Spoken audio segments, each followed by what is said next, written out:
Different video game genres will each test the player in their own unique ways. FPS games will test your reflexes and aim, sandbox games will test your creativity, MOBAs will test your will to live, and strategy games will test your foresight and decision-making skills. Deck builders are in their own subgenre within the wider scope of strategy games, where the core gameplay is creating a deck while you play. This sets them apart from a lot of card-based video games, because in a game like Hearthstone for example, your deck is completely constructed before you get into a match, and the building of the deck isn't the focus while playing. Deck builders have really blown up in popularity in the gaming space in more recent years, and honestly, like most genres of games, there are too many different examples out there to use. So the main games we'll be looking at today are Slay the Spire, Wildfrost, Ratropolis, and Luck Be a Landlord. Each of these games has at least one element that makes it feel completely different from the others, which is definitely a common theme in deck builders, as they tend to allow for a ridiculous amount of diversity by implementing all sorts of different styles of gameplay, which, at their core, all revolve around constructing some sort of deck. For example, Slay the Spire will have you focusing on one character and the cards will revolve around them, whereas Wildfrost lets you have 6 dudes on the battlefield at once. The core gameplay is very similar, but the two games play out completely different because of this, and strategies that might work for one game probably won't translate to the other. Ratropolis combines deck building with tower defense, real-time strategy, economy management, and nightmares beyond your comprehension. And Luck Be a Landlord is a very unique deck builder in that it doesn't really look like a deck builder. But it is. Look, even Steam says so. You get to pick a card each turn that will then appear on the slot machine and hopefully net you enough coins to make rent. Since this genre is so diverse, it's pretty difficult to compare any of these games to each other, but when looking at some of the core elements of gameplay that make up what a deck building game is, we can start to look at and try and answer the question, what makes a good deck builder? Deck building is the name, strategy is the game. Well, deck building is the game, I guess. But this genre should always be testing your decision-making skills and rewarding you for managing to pull off a well-thought-out strategy. Depending on the mechanics of the game, there will be different strategies that you can go for. This could be based on choosing certain cards that interact well with each other, or if the game has different classes of characters, you might need to play off their different strengths. Or in some cases, you might just get a few relics that completely change how your deck is played. Any deck builder should give room for playing around with different strategies, and a good deck builder should actively encourage it with things like a wide range of cards, a boatload of different synergies, and a variety of interesting game mechanics. Slay the Spire is one of the most well-known deck builders, and if you hadn't already guessed, it's widely regarded as one of the best. This game is pretty damn great at encouraging the player to do different things each time. To begin with, there are 4 classes to choose from, and while they each start with a lot of similar cards, they all have at least one card that generally fits in to their own unique playstyle. But on top of this, they have a ridiculous amount of different cards that you can find throughout the run. So when playing as the Ironclad class, you might opt for a deck that has a lot of attacking cards to try and outdamage every opponent with brute force. Whereas with the Silent, most of your damage can come from their unique poison cards. On top of this, every game will have a bunch of different opportunities available for you. Choices like which path to take, should I rest or upgrade my cards, should I buy a card here or, oh, maybe a relic, and even then, which one? Aside from this, you also have all of the micro mechanics during battles, and since a lot of cards and status effects will alter the damage dealt, it's not as simple as just throwing out any attack or defense cards mindlessly. Some cards should be used first because they can help empower your next attacks, some cards will remove others from your hand, and some can be used to upgrade other cards, making them even stronger. Wildfrost feels both more and less strategic to me at times. You start out by picking one of 3 characters. They again have their own classes with their own cards, however this time it's random whether they're going to be stupidly overpowered or completely useless. And this is the main character that you're going to have to make sure stays alive throughout the entire run. So the fact that this isn't a consistent within the game feels refreshing, but also slightly off to me. The randomness element is pretty cool, but the fact that they can differ so much just feels like I'm at the game's will, rather than being given a fighting chance at times. You could get a really great setup in one run, and then, in the next, you might as well be playing as a fucking garden gnome.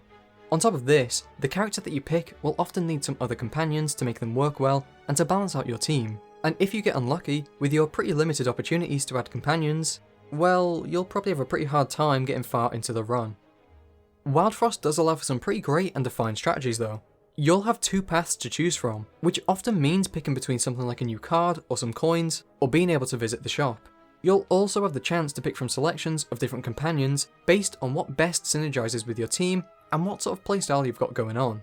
You have to pick which companions should hold charms, which you want to be tanking hits, what you want to buff, and if it comes to it, who you want to sacrifice.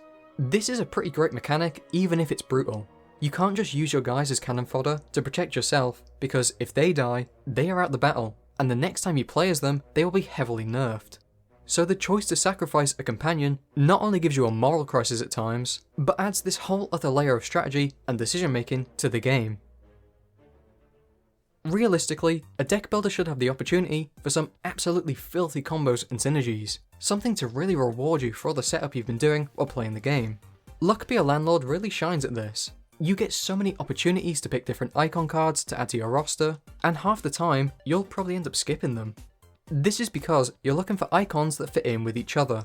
Otherwise, you'll end up with a load of random shit flooding your deck that doesn't synergize well and not make enough money to pay the next rent installment.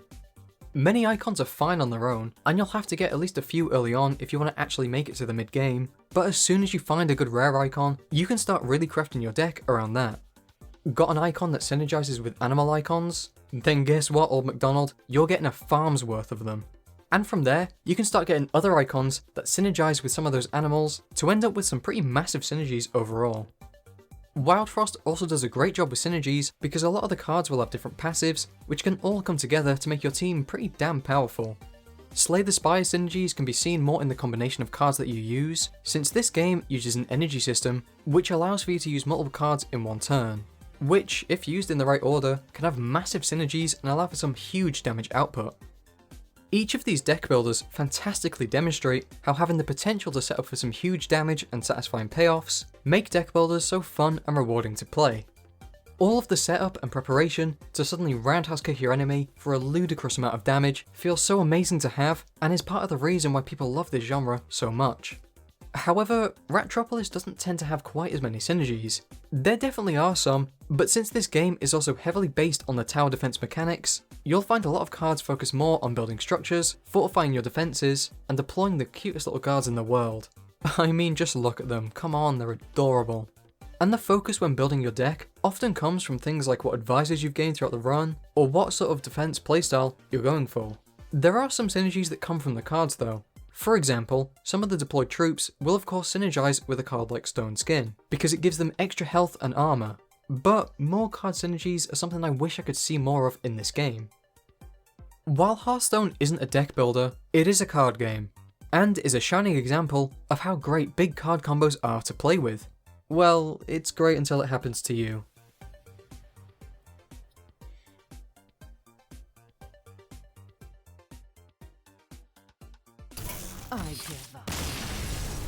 Having a load of potential combos like this, that almost feel like you're breaking the game in some way, are easily the best part of any sort of deck builder or card game, in my opinion.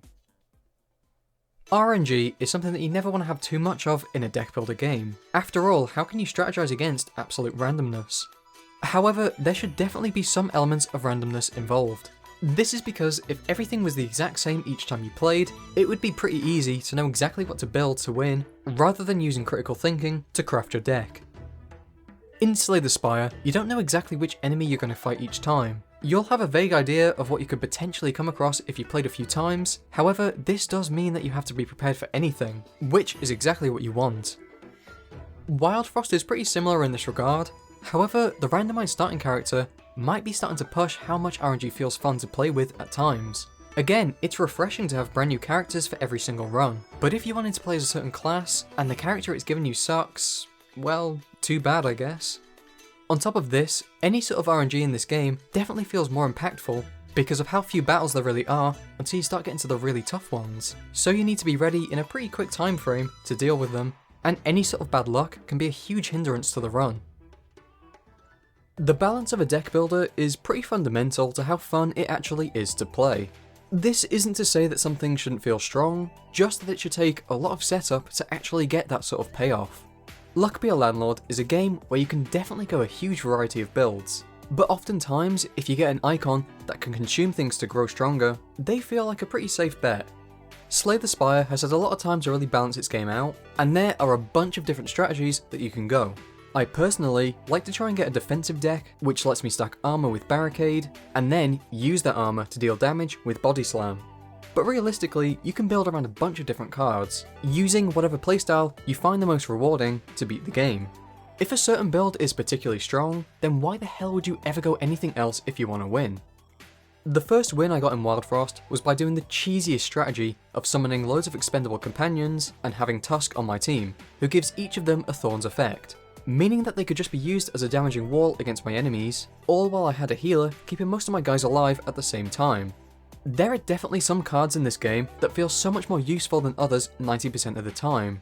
Foxy feels like a really safe bet each time I see him, because of his Frenzy ability, allowing for him to be this sort of hyper carry with very low effort. Meanwhile, there are cards that are so niche that most of the time I wouldn't really even bother with them because of how difficult they can be to play with, while not being particularly stronger than other builds that are easier to get going. That being said though, you absolutely can get some niche and weird runs to work out great, which to many players is much more rewarding than doing what is easiest to win with. Balancing can also be applied to the enemies that you face. Again, this is something that Wildfrost got a lot of criticism for when it first released, because you can go from the most piss easy fights in the world to fighting against a group of enemies that your team just isn't able to deal with. This is probably my biggest gripe with the game, because if you just happen to come across some enemies that you have no counter for and weren't really given the chance to get a counter for, the run feels doomed. And the difficulty curve can feel much more like a difficulty roller coaster, where it suddenly gets much harder out of absolutely nowhere. The enemies in Slay the Spire have a similar effect, but it's nowhere near as punishing. Yet you might really struggle against a certain enemy that you find, but it won't necessarily be a run killer. You'll just have to sacrifice upgrading cards and try your best to heal up, putting you at a bit of a disadvantage, but giving you the chance to catch back up. Deckbuilders shouldn't really feel the same as a jigsaw puzzle, where there's one way to complete it, and the more you learn how to complete it, the easier it gets. It should feel challenging for different reasons each time. One run might have a particularly difficult fight, but should it destroy the run? Probably not. The majority of people playing the game aren't going to be seasoned pros who know exactly what to do at every given opportunity.